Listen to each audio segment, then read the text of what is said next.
Hi, I'm Garry Lee, and I was born in 1951, so at the time doing this, I'll be 71 in December of this year.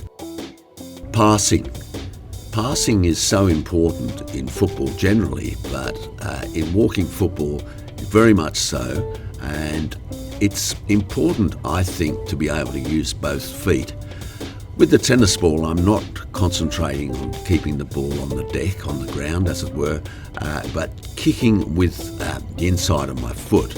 So your foot has to be, the kicking foot has to be at right angles to the foot that's on the ground. So as you can see, I'm using both feet, and this can be done in a small area. You could do this at home, you could do this in your garage, so you don't have to have anyone watching you when you're starting out. So it's a great thing probably to start with, is passing. Shooting. Well, the idea is to kick with laces as far as walking football is concerned. And again, if you can do it with both feet, that's very valuable.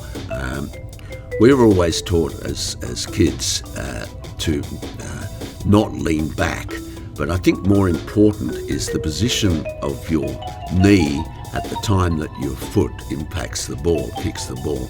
Try and get your knee past the ball, so even if you are leaning back, you still keep the ball low. It's something that's a real problem, I think, with juniors in football, is that and I did a lot of coaching, 26 seasons, it's a problem that juniors tend to kick the ball over the crossbar, and they aim for too much power rather than accuracy. So I really concentrate to keep the ball as low as I can, just off the ground. Of course, that makes it very difficult in walking football for a senior to get down and save it. Maybe he or she will put out a foot, but you've got a better chance of getting it low and hard into a corner than you have of skying it over the crossbar. Juggling.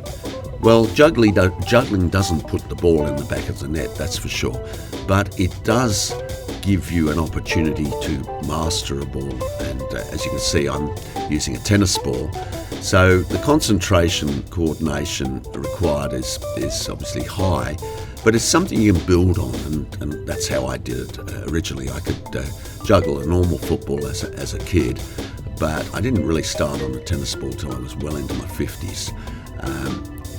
What the benefits are is that you're really having to readjust the positioning of your feet all the time. So it's developing core strength through doing that. So that's the good thing. And look, if you can only keep it up for 2 or 3, 4 times to start with, don't despair, just keep practicing, and that will become 5 or 6, and then eventually you'll get to double figures and on from there.